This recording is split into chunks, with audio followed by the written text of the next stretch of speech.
मैं doctor R.D. दीवान, प्राध्यापक वाणिज्य, सत्यनारायण अग्रवाल, शासकीय कला एवं वाणिज्य महाविद्यालय कोहका नेवरा, बीकॉम भाग 1 के विद्यार्थियों के लिए व्यावसायिक गणित विषय की चतुर्थ इकाई के अध्याय समानुपात प्रपोर्शन पर अपना दृश्य श्रव्य व्याख्यान प्रस्तुत कर रहा हूँ। यह व्याख्यान 2 भागों में होगा। पहले भाग में हम समानुपात के परिचय के साथ साथ अनुलोम समानुपात डायरेक्ट प्रपोर्शन एवं विलोम समानुपात इनवर्स प्रपोर्शन के नियमों की चर्चा करेंगे और साथ ही कुछ प्रश्न को लेकर अध्याय को समझने का प्रयास करेंगे। व्याख्यान के दूसरे भाग में हम मिश्र समानुपात कंपाउंड प्रपोर्शन के नियमों की चर्चा करेंगे और संबंधित कुछ प्रश्नों को लेकर हम इस अध्याय को समझने का प्रयास करेंगे। समानुपात का अर्थ जान लें। 2 अनुपातों के मध्य समानता प्रदर्शित करने वाला संबंध समानुपात कहलाता है, या दूसरे शब्दों में वह समीकरण जो यह प्रदर्शित करता है कि 2 अनुपात आपस में समान हैं समानुपात कहलाता है। उदाहरण हम ले लें।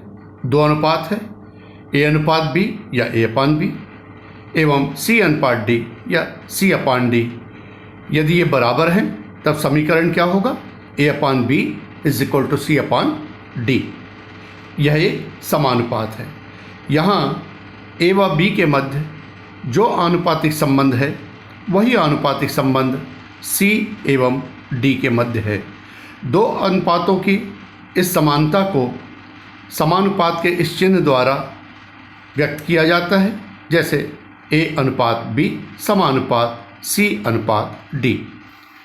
समानुपात के इन 4 पदों को क्रमशः प्रथम पद, द्वितीय पद, तृतीय पद, चतुर्थ पद, first term, second term, third term, fourth term कहा जाता है। इनमें से प्रथम व चतुर्थ पद ये बाह्य पद कहलाते हैं, एक्सट्रीम्स, एवं द्वितीय व तृतीय पद ये मध्य पद कहलाते हैं, मीन्स कहते हैं मुनि। समानुपात में परिभाषा के अनुसार A/B = C/D।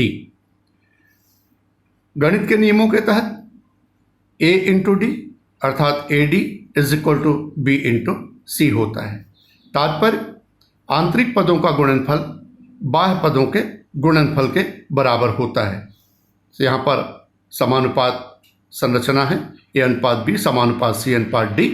आंतरिक पदों का गुणनफल B × C = A × D। यहाँ पर हमने वही देखा, A × D = B × C। इस आधार पर समानुपात के 4 पदों में से कोई एक पद अज्ञात हो तो उसका मान ज्ञात किया जा सकता है। इसलिए इसे 3 का नियम रूल ऑफ 3 भी कहा जाता है। अनुपात और समानुपात में अंतर, कुछ भिन्नताएं हैं, ये हम जान लें। अनुपात में 2 पद होते हैं जबकि समानुपात में 4 पद होते हैं। अनुपात 2 सजातीय राशियों की तुलना है जबकि समानुपात में 2 अनुपातों की तुलना की जाती है। अनुपात में सभी राशियां सजातीय होनी चाहिए जबकि समानुपात में यह आवश्यक नहीं है। हाँ, प्रथम 2 राशि अर्थात पहले अनुपात की दोनों राशियां और दूसरे अनुपात की दोनों राशियां जो अंतिम 2 राशि है उनका आपस में सजातीय होना आवश्यक है। समानुपात में आंतरिक पदों का गुणनफल बाह्य पदों के गुणनफल के बराबर होता है जबकि अनुपात में ऐसा कोई नियम नहीं है। सतत समानुपात कंटिन्यूड प्रपोर्शन, जब पहली राशि और दूसरी राशि के बीच जो आनुपातिक संबंध होता है वही आनुपातिक संबंध दूसरी और तीसरी राशि के मध्य होता है तो उसे हम सतत समानुपात कंटिन्यूड प्रपोर्शन कहते हैं। जैसे A/B समानुपात C/D। यहाँ पर केवल 3 राशियाँ हैं। पहली और दूसरी राशि के बीच जो आनुपातिक संबंध वही आनुपातिक संबंध दूसरी और तीसरी राशि के मध्य है। आंतरिक पदों का गुणनफल बराबर बाह्य पदों का गुणनफल। आंतरिक पद b और b अर्थात इनका गुणनफल हो जाएगा b square is equal to AC। एक प्रश्न लेकर समानुपात को समझने का प्रयास करते हैं। x का मान बताइए जहां 2:1.5 समानुपात 6:x है। पहले से हमें जो प्रश्न है वो समानुपात के पदों में विन्यासित करके दिया हुआ है। हम इसे इसी अनुरूप लिख लें पुनः। 2:1.5 समानुपात 6:x। आंतरिक पदों का गुणनफल बराबर बाह्य पदों का गुणनफल। बाह्य पद हो गए इनका गुणनफल 2x और आंतरिक पद का गुणनफल हो गया 1.5 गुणा 6। 2x बराबर 9, x बराबर 9/2 बराबर x बराबर 4.5 अर्थात चौथी संख्या होगी 4.5। इस मान को हम यहाँ x की जगह प्रतिस्थापित करके चेक कर सकते हैं। जो आनुपातिक संबंध पहली दो राशियों के मध्य है वही आनुपातिक संबंध तीसरी और चौथी राशि के मध्य है अथवा नहीं। यदि यह सही है तो हमारे उत्तर की पुष्टि हो जाती है। एक और प्रश्न लेकर चलते हैं। 7 और 42 का तृतीय समानुपाती ज्ञात कीजिए। यहाँ पर केवल 3 पद हैं। तृतीय समानुपाती ज्ञात करने कहा गया, प्रथम और द्वितीय पद हमें दिया हुआ है अर्थात केवल 3 पद हैं। प्रश्न में 3 पद हैं तो प्रश्न सतत समानुपात पर आधारित है और सतत समानुपात को इस तरह विन्यासित किया जाता है A/B समानुपात B/C अर्थात A और B के मध्य जो आनुपातिक संबंध है वही आनुपातिक संबंध B और C के मध्य भी है। A का मान दिया हुआ यहाँ पर 7, B का मान है 42, B का मान यहाँ पर पुनः रिपीट हो जाएगा 42 और C का मान अज्ञात है तो हम C ही रख लें या C के स्थान पर हम X रखकर भी इसे सॉल्व कर सकते हैं। 7 into C 7C is equal to 42 into 42। C is equal to 42 into 42 divided by 7। इसको हम सॉल्व कर लें तो C is equal to कितना हो जाएगा 252 अर्थात तीसरी संख्या कितनी होगी 252 होगी। यहाँ पर आप तीसरी संख्या 252 रखकर आप उत्तर की पुष्टि कर सकते हैं। एक और प्रश्न लेते हैं। A और B के वेतन का अनुपात वही है जो B तथा C के वेतन का है। यदि A व C का वेतन क्रमशः 2,500 रुपये तथा 3,600 रुपये हो तो B का वेतन बताओ। यहाँ पर भी 3 पद हैं A, B, C। A का वेतन हमें पता है, C का वेतन पता है, B का वेतन पता करना है। और प्रश्न में कहा गया था जो A और B के बीच वेतन का आनुपातिक संबंध वही आनुपातिक संबंध B और C के मध्य है। अतः इसे इस तरह विन्यासित किया जाएगा A/B proportionate to B/C। A की वैल्यू दी गई यहाँ पर 2,500, B ज्ञात नहीं है तो और C का वेतन है यहाँ पर 3,600 रुपये। इस तरह से आंतरिक पदों का गुणनफल B स्क्वायर बराबर बाह्य पदों का गुणनफल 2500 गुणा 3600। B बराबर हो जाएगा 2,500 गुणा 3,600 का रूट। B बराबर हो जाएगा 2,500 का रूट 50 और 3,600 का रूट 60। 50 गुणा 60 बराबर 3,000 रुपये अर्थात B का वेतन होगा 3,000 रुपये।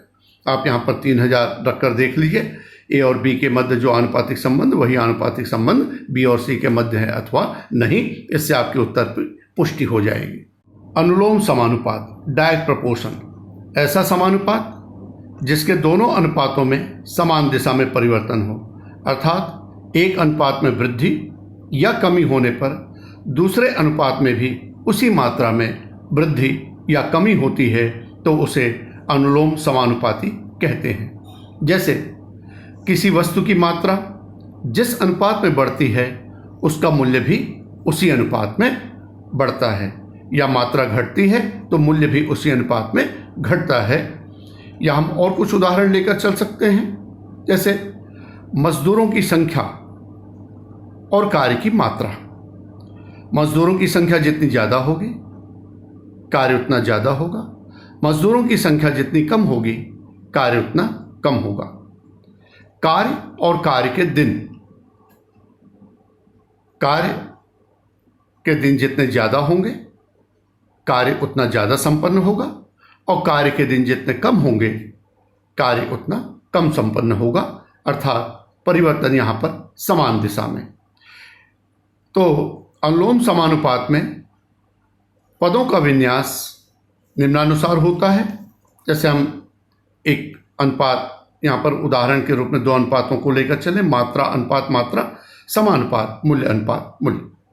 पहली मात्रा A1, मात्रा बढ़कर A2, मूल्य A1 का मूल्य B1 और A2 मात्रा का मूल्य B2। इसको इस क्रम में विन्यासित किया जाता है। मतलब पहले जो वस्तु की मात्रा है यहाँ पर तीसरे स्थान पर, और दूसरी जो मात्रा है उससे संबंधित मूल्य यहाँ पर चौथे स्थान पर रखी जाती है। एक उदाहरण लेकर इसको समझ लें। 5 किलोग्राम गेहूं का मूल्य यदि 150 रुपये हो तो 15 किलोग्राम गेहूं का मूल्य ज्ञात कीजिए। मात्रा है प्रश्न में दी गई है, पहले 5 किलोग्राम और अब 15 किलोग्राम का मूल्य पूछा जा रहा है, तो 5:15 होगा। समानुपात, 5 किलोग्राम का मूल्य हमें पता है, यहाँ पर तीसरे पद के स्थान पर लिखा जाएगा 5 किलोग्राम का मूल्य, क्योंकि 5 किलोग्राम पहले पद के रूप में है, तो इस तरह से 150 यहाँ, और अनुपात हमें 15 किलोग्राम का मूल्य ज्ञात करना है, अज्ञात है तो फिलहाल उसे x यहाँ पर रख लें। आंतरिक पदों का गुणनफल बराबर बाह्य पदों का गुणनफल। बाह्य पद हो गया 5 गुणा x बराबर 5x, तो 5x बराबर 15 गुणा 150, x बराबर 15 गुणा 150 बटे 5 अर्थात 450 रुपये। इसका वैकल्पिक तरीका भी है। मूल्य और मात्रा दो अनुपात हमारे पास हैं। मात्रा पहले 5 किलोग्राम जिसका मूल्य हमें ज्ञात है 150 रुपये, तो हमने पहली सूचना को एक सीधी लाइन में मात्रा के नीचे मात्रा और मूल्य के नीचे मूल्य उससे संबंधित। उसके बाद दूसरी सूचना है 15 किलोग्राम जिसका मूल्य हमें ज्ञात करना है। मूल्य ज्ञात करना है, ज्ञात नहीं है, फिलहाल हमने उसे x माना है, तो दूसरी सूचना को दूसरी लाइन में उन्हीं जो अनुपातों के नीचे हमने यहाँ पर लिख दिया। अब इन दोनों में से किसी एक को आधार मानकर, आधार सामान्य तौर पर उसे माना जाता है जहाँ पर संख्या ज्ञात करनी हो, x की वैल्यू ज्ञात करनी, हम इसको आधार मान लें, और आधार में ऊपर से नीचे की ओर एक तीर का निशान यहाँ पर लगा लें। अब मूल्य के अनुपात की तुलना मात्रा के अनुपात से करें। आपने यह देखा कि जब मात्रा बढ़ती है तो मूल्य ज़्यादा या बढ़ेगा, या मात्रा कम होगी तो मूल्य कम होगा। मतलब परिवर्तन समान दिशा में है। तो जब समान दिशा में है, अनुलोम समानुपात का प्रश्न है, तो दूसरे अनुपात के साथ वहाँ पर भी निशान ठीक उसी तरह ऊपर से नीचे की ओर दर्शाता हुआ रहेगा, तीर का निशान। लिखने का तरीका क्या होगा? जो खुला सिरा है वो पहले लिखा जाता है पहले पद के रूप में यहाँ पर, तो 150 अनुपात x, समानुपात यहाँ पर जो खुला सिरा वो पहले लिखा जाएगा, तो 5:15। आंतरिक पदों का गुणनफल x गुणा 5 बराबर बाह्य पदों का गुणनफल 150 गुणा 15। 5x बराबर 150 गुणा 15, x बराबर हो जाएगा 5 से डिवाइड कर दें इसको, 450 रुपये। विलोम समानुपात, इनवर्स प्रोपोर्शन, ऐसा समानुपात जिसके दोनों अनुपातों में विपरीत दिशा में परिवर्तन हो, अर्थात एक अनुपात में वृद्धि होने पर दूसरे अनुपात में कमी, या एक अनुपात में कमी होने पर दूसरे अनुपात में वृद्धि हो, तो उसे विलोम समानुपाती कहा जाता है। जैसे मजदूरों की संख्या में वृद्धि होने पर कार्य संपन्न होने के दिन कम हो जाएंगे। इसके विपरीत यदि मजदूरों की संख्या में कमी कर दी जाए तो कार्य संपन्न होने के, कार्य पूर्ण होने के दिनों में वृद्धि हो जाएगी। अर्थात मजदूर ज़्यादा होंगे तो कार्य जल्दी पूरा होगा, और मजदूर कम होंगे तो काम देर से पूरा होगा। इसके लिए समानुपात के पदों की रचना निम्न प्रकार से होती है: A1 अनुपात A2 समानुपात B1 अनुपात B2। पिछले में आप याद कीजिएगा, अनुलोम समानुपात में आपने लिखा था A1:A2 प्रोपोर्शनेट टू B1:B2। यहाँ पर B2 पहले आएगा, B1 बाद में, अर्थात पहले अनुपात के पहले पद से संबंधित राशि दूसरे अनुपात में चौथे स्थान पर लिखी जाती है और पहले अनुपात के दूसरे पद से संबंधित राशि दूसरे अनुपात में तीसरे स्थान पर यहाँ पर लिखी जाती है। दो अनुपात ले लें। मजदूरों की संख्या है, कार्य के दिन है। मजदूरों की संख्या A1 से बढ़कर कितनी हो गई? A2 हो गई। कार्य के दिन यहाँ पर B1 से B2 सामान्य तौर पर होना चाहिए था, लेकिन ऐसा नहीं होता। इसको लिखने का तरीका क्या होगा? पहले जिसको हम आधार माने वहाँ पर ऊपर से नीचे एक एरो का निशान लगा लें और इन दोनों की आपस में तुलना करें। मजदूरों की संख्या यदि बढ़ेगी तो कार्य के दिन कम होने चाहिए और मजदूरों की संख्या यदि कम होगी तो कार्य के दिन ज़्यादा होने चाहिए, अर्थात विपरीत समानुपातिक संबंध है तो निशान यहाँ पर विपरीत दिशा में ऊपर की ओर तीर का निशान होगा। एक उदाहरण लेकर चलते हैं। यदि 5 आदमी किसी कार्य को 20 दिन में कर सकते हैं तो 25 आदमी उस कार्य को कितने दिन में पूरा करेंगे? दो अनुपात है यहाँ पर, दिन है और व्यक्तियों की संख्या है। पहली सूचना 5 आदमी 20 दिन, 5 आदमी 20 दिन हमने एक पंक्ति में लिखा पहली सूचना को। इसी तरह दूसरी सूचना को दूसरी पंक्ति में लिख लें। 25 आदमी कितने दिन ज्ञात नहीं फिलहाल, तो x दिन। दिन को हम आधार मान लें, ऊपर से नीचे एरो डाल लें। हम चाहें तो व्यक्तियों की संख्या को आधार मान सकते थे, इसको हम चाहें तो इधर लिख लें और दिन को इधर लिख लें तो भी प्रश्न हल किया जा सकता है।